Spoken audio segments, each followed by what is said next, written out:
una propuesta para bajar la informalidad laboral sin cerrar compañías, que es lo más complejo. ¿Cuál podría ser? ¿O por dónde debería ir? No, yo creo que yo soy muy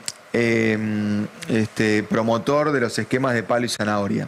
O sea, yo creo que tenés que tener un palo para combatir la informalidad, que es, alguna vez ya lo he dicho y lo he escrito en varios lugares, yo creo que hay que cobrar un impuesto al efectivo, sí, de manera tal de que el consumidor sea el que induzca al comercio a blanquearse.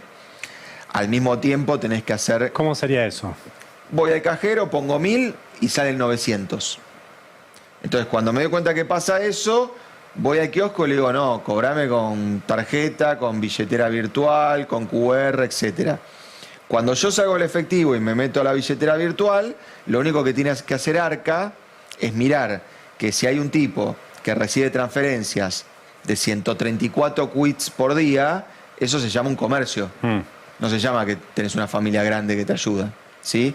Y en ese sentido tiene que obligar a las billeteras virtuales a ser agente de retención, como yo soy agente de retención en mi compañía, o como una estación de servicios agente de retención del impuesto a la transferencia de combustible. Ahora, si vos haces eso y el comercio que dice, pucha, vienen todos los consumidores ahora con medios de pago digitales, me tengo que formalizar, y vos no le das un esquema impositivo más laxo, lo fundís. Entonces vamos a tener kioscos que pagan con criptomonedas, que cobran y pagan con criptomonedas. Entonces el palo es el impuesto al efectivo, la zanahoria es un monotributo empresarial. Son impuestos sencillo, bajo, que no sea los niveles de tributación que puede tener una compañía grande, de manera tal de que se pueda formalizar, barato y que le convenga formalizarse. Insisto, me parece un pecado no estar hablando de estas cosas. Bueno, muy bien. En medio de la discusión por una posible reforma impositiva, el economista Emanuel Álvarez Agis tiró esto. Dijo, che, uno de los grandes problemas que tiene hoy la economía en Argentina tiene que ver con el altísimo grado de informalidad. Entonces, dice, ¿cómo haces para ampliar en ese sentido y empezar a tirar la red para agarrar a sectores de la informalidad? Y dice, impuesto al efectivo. El ruido que causó esta propuesta de Emanuel Álvarez Agis, al punto tal que el propio presidente salió a responder. Pero Guido Agostinelli, usted es quien es la palabra autorizada en esta mesa. Después nos gritamos todos a ver qué piensa cada uno. ¿Qué le parece? ¿Se aplica en algún país del mundo? No, ¿es una buena idea? A ver, primero hay que entender el contexto. Lo que quiere el gobierno para tratar de combatir la informalidad es en realidad ser más laxos. Saca multas, lo que dice es vos podés incluir, por ejemplo, trabajadores con ciertas facilidades. Ahora, ¿qué es lo que nos muestra la evidencia en el mundo? O sea, ¿cuáles son los países que tienen más informalidad y cuáles son los que tienen menos? Bueno, tenemos poca informalidad, por ejemplo, en Europa. Y en Europa las multas son más severas y son cada vez más severas por ir hacia la informalidad. Y, en cambio, en los países más laxos, modelo de Milei, como por ejemplo Paraguay, solamente por poner un ejemplo de un país al cual ha halagado bastante Milei, recurrentemente lo que hacen es perdonar, condonar deudas y decir, no te preocupes, pasate a la formalidad que no pagas nada. La formalidad es tener en negro empleados. Por ejemplo, los empleados, claro, exacto. Ahora, ¿a qué voy? Lo que y en para este mí... caso no registrar las ventas. Exacto. Eso. Pensemos que también si uno opera en un mercado laboral informal, generalmente tiene ventas, digamos, ingresos y gastos en la informalidad, ¿no? Porque si no, ¿cómo haces caja para pagarle a tus empleados, ¿no? O sea, generalmente operás en un clima de informalidad que en la Argentina con Milei está creciendo. Eso es lo que hay que entender. O sea, Milei ya puso los meses de prueba, los pasó de 3 meses a 6 meses y que se puede extender hasta un año, y la informalidad creció. Entonces, evidente, y también perdonó multas. Entonces, claramente el camino que está llevando Milei no lleva a una mayor formalidad. No, de hecho, Milei no es quien dice el evasor es un héroe. Exacto. El problema que lleva a eso... ¿A dónde te puede llevar con el ese problema, discurso? desde mi punto de vista, el enfoque que está teniendo Emanuel es el correcto. Es el correcto. ¿Por qué? Porque, si bien a mi modo de ver puso un ejemplo quizás un poco exagerado, porque dijo sacar 1000 pesos y que te den 900. Sí. No hace falta que sea un 10%, pero está muy bien el enfoque que le está dando Emanuel. Ahora, a todo aquel, o sea, todos acá, vamos al cajero, retiramos, y la propuesta de Álvarez Agis es que retires 1.000 y saques menos de 1.000. Claro, pero- no sé si 900. Pero él aclara, exacto, pero él aclara que es eliminando el impuesto al cheque. El impuesto al cheque es a las transacciones bancarias. Con lo cual, está muy bien direccionado en ese sentido, porque lo que nos está diciendo es, si bancarizamos, no te penalizo. Te penalizo, sin embargo, si vos usás efectivo. Claro, pero un jubilado, por ejemplo, ¿va a pagar el impuesto al efectivo en ese caso? Bueno, ¿O se puede...? Por eso para mí es una primera idea que dijo Emanuel Álvarez Agis y para mí obviamente se puede perfeccionar. ¿Qué se hace en otros países? Ya que me preguntabas acerca de eso, Sí. hay una base en la cual si vos retiras un efectivo no te cobra. Y a partir de ciertos valores te empiezan a observar los ¿No le movimientos. pega Por eso- mucho a los sectores más humildes esto? Claro, en definitiva, Por eso terminan mismo. pagando Pero impuestos. Por perdón. ejemplo, ayer yo estaba con una persona que alquila. Entonces el Tiene que pagar dueño efectivo. no acepta que le transfiera, porque tiene todo en negro. Claro. O sea, le saldría más caro. Claro, pero por eso lo que él empieza diciendo justamente es que lo que dice es, vas a la ciudadanía con este tipo de iniciativas, la que va a impulsar la formalización de la economía. Le va a decir al comerciante, no te voy a pagar en efectivo, porque a mí no me sale más caro. conviene sacar en efectivo del cajero, necesito que me cobres con tarjeta, necesito que me cobres con débito. Entonces va a impulsar la formalización de la economía. Eso es lo que decía él. De hecho, ahora pasa lo contrario. Digamos, vos vas a comprar y te dicen en efectivo es más barato. Sí. Claro, en efectivo es Como más pagar barato IVA. porque no estás pagando impuestos. Claro. O sea, lo que hay es evasión fiscal. Y Entonces, es efectivo cash, no es o sea, te dicen andá, tenés un cajero a tantas Claro. cuadras, retirá, no es la Exacto. transferencia tampoco. Exacto. Claro. Sí, a ver, me parece que por lo menos está bien el enfoque respecto de la informalidad, de que hay que buscar la manera. Yo no sé si es esta, obviamente no soy especialista en la materia. Sí es cierto que me genera de mínima ruido cuando te dicen, bueno, a toda y bueno, pero que un jubilado va a ir al cajero, por eso ahora me decís, bueno, puede ser a partir de cierta base. No sé, podemos decir 1 millón de y pesos, demás. por poner un Porque también ejemplo, es cierto que hay Igual mucha es un gente debate, es un ejemplo que sigue es un manejando el ejemplo efectivo. teórico para generar el debate, me parece, ¿no? Me pareció sano, si se quiere, insisto, no voy a ser yo quien diga está bien o está mal un impuesto al efectivo, pero sí me parece que hay una discusión por dar respecto del Claro. altísimo grado de informalidad que hay en la Argentina.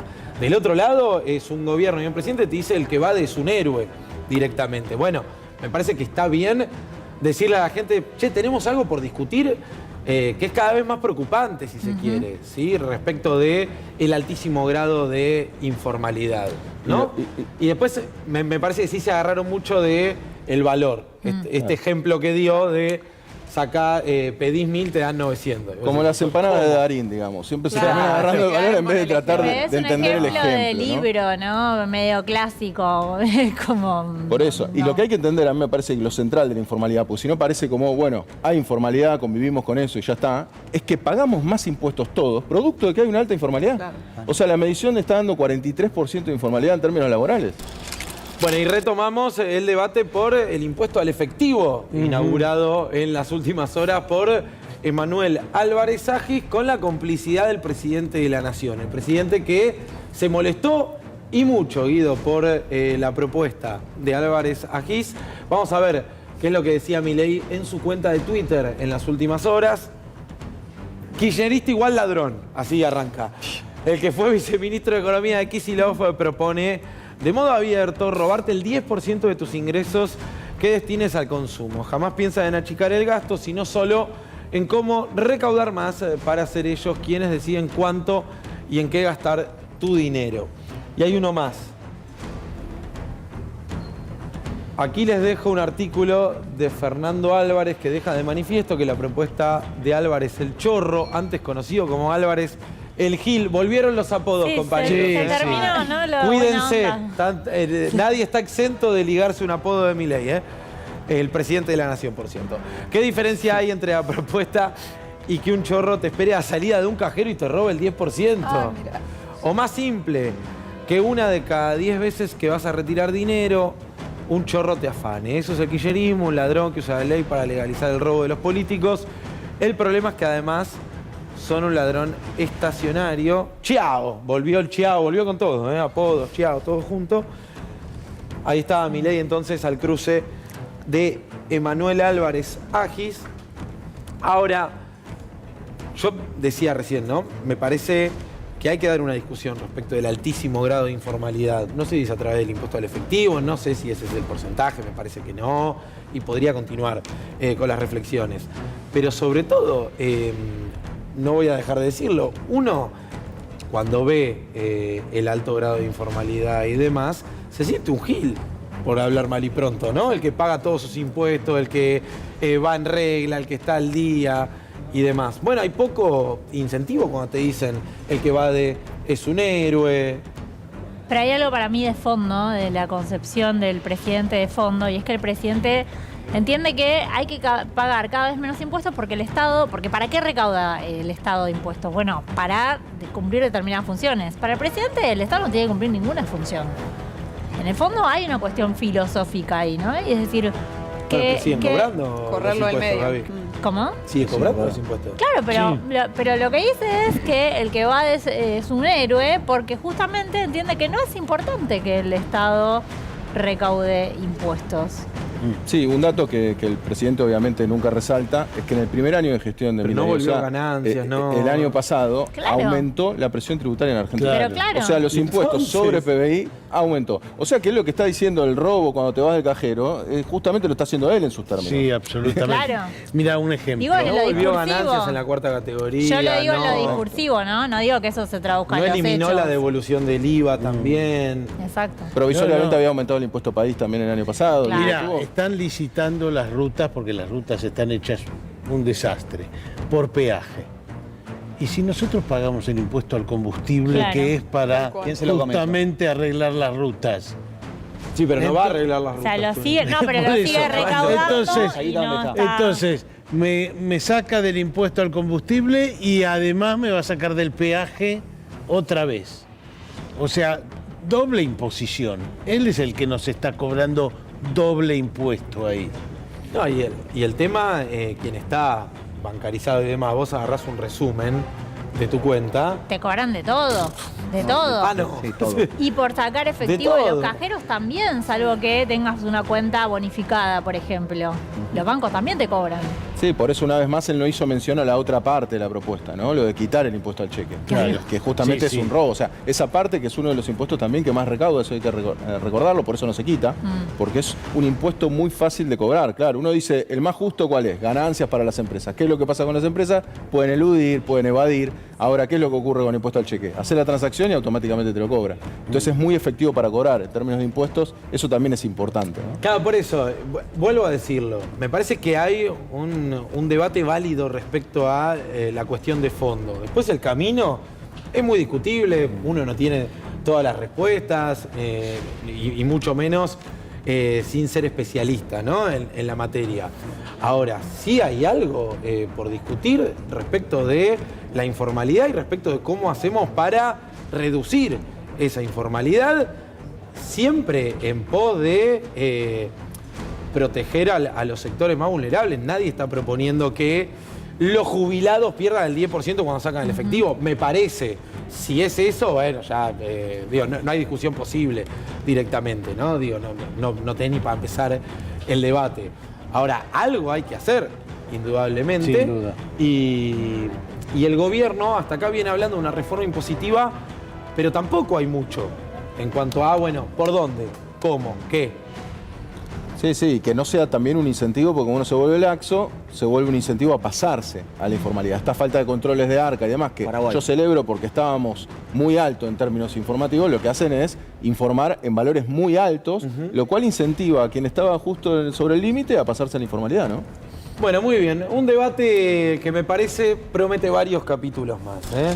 Nos vamos a actualizar información de la economía, del día a día, de tu día a día, y tenemos que hablar del aumento en la morosidad de las tarjetas de crédito. ¿Qué significa? ¿Qué implica? ¿Qué nos dice este dato, Guido Agostinelli? ¿Qué tal, Juan? Sí, justamente lo que acá vamos a tratar de mostrar es que la morosidad está en el 6,6%, o sea que está en un valor altísimo. Para que lo entienda la gente en casa, el 6,6% de la gente que usa la tarjeta no la está pagando. Con lo cual es o manifiesta algún tipo de retraso. ¿Esto qué quiere decir? Que es una situación bastante crítica. Repasamos hace unos días lo que fueron los cheques rechazados, o sea que la situación complicada no es solamente de las empresas, sino que también de los consumidores. O sea que estamos viendo un problema de los dos lados, sobre todo para estos discursos que hablan, bueno, esto se está haciendo en contra de los trabajadores o en contra de las pymes. Bueno, están afectadas las dos. A todos, claro. A todos nos está afectando esta cuestión. Y lo más importante, también para que tengas en cuenta en casa, es que el costo financiero total, hice algún relevo por todo, digamos, por los principales bancos, está dando un costo financiero total anual arriba del 150%. O sea que si vos no pagás la tarjeta, vas a pagar mucho más del doble, ¿no? El doble sería el 100%, 150% es más del doble de lo que fue tu deuda original. Bueno, viste que esos de los consejos más elementales y básicos, yo recuerdo en cuanto recibí mi primera tarjeta de crédito con mi primer trabajo en blanco, fue nunca pagues el mínimo, ¿viste? Porque se te hace una bola de nieve imposible, realmente. Lo que pasa es que nadie quiere pagar, obviamente, nadie piensa en, voy a pagar el mínimo porque me conviene. No, nunca. Claro.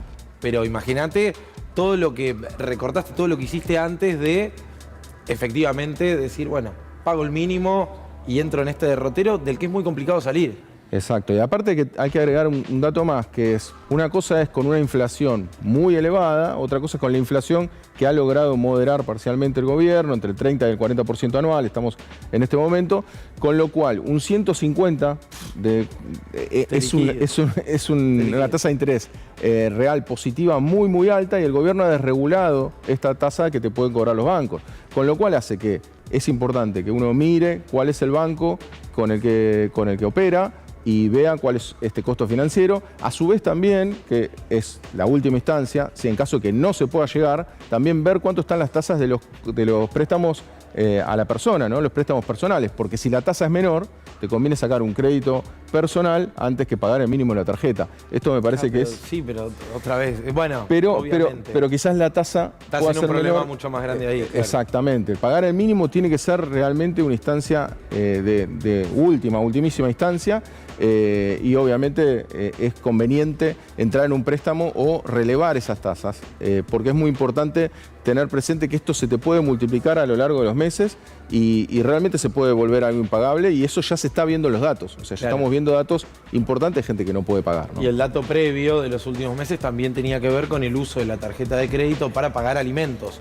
por ejemplo. Digo, todos los datos que van surgiendo respecto del día a día de las familias, del laburante en definitiva, no son alentadores, no te hablan de en lo peor ya pasó que vende el gobierno, ¿no? El presidente particularmente, que ya dijo 200 veces, lo peor ya pasó. Sin embargo, los datos van llegando y son cada vez más desalentadores, si se quiere. Sí, más desalentadores. Para la gran mayoría, pues hay un sector que está pasándola muy bien, ¿no? Sí, hay un sector que evidentemente la está pasando bien, y lo que tenemos que tener presente es que de prolongarse en el tiempo, obviamente se va a agravar. El gobierno parece no querer intervenir sobre estas tasas, lo cual pensemos también el negocio para los bancos en este sentido, ¿no? O sea, más allá de que haya una porción que no paga, que después, si alguno tuvo alguna experiencia de este tipo, después te mandan a la parte de cobranza, después de cobranzas te mandan a un estudio de abogados que te intenta cobrar, lo cual, aparte de ser una situación muy desagradable, lo que suele ocurrir es que termina siendo una deuda realmente impagable. A mí me contactan muchísimo por este tema también, que me dicen, mirá, debía 1 millón y ahora debo 3 millones. ¿Sabes qué se me ocurre? Que la gente también pueda escribirnos, para contarnos su situación. Ahí está nuestro código de WhatsApp, a ver si te ves incluido o no, porque en definitiva no es más que el reflejo de lo que pasa en tu día a día. ¿Tuviste complicaciones en los últimos meses para afrontar el pago de la tarjeta? ¿Sí pudiste salir o estás metido en esta bola de nieve que implica pagar el mínimo? Bueno, en un ratito nos leemos. 11 40 81 91 41. Lo cierto es que, lejos de lo peor ya pasó que vende el gobierno, crece la morosidad en tarjetas de crédito.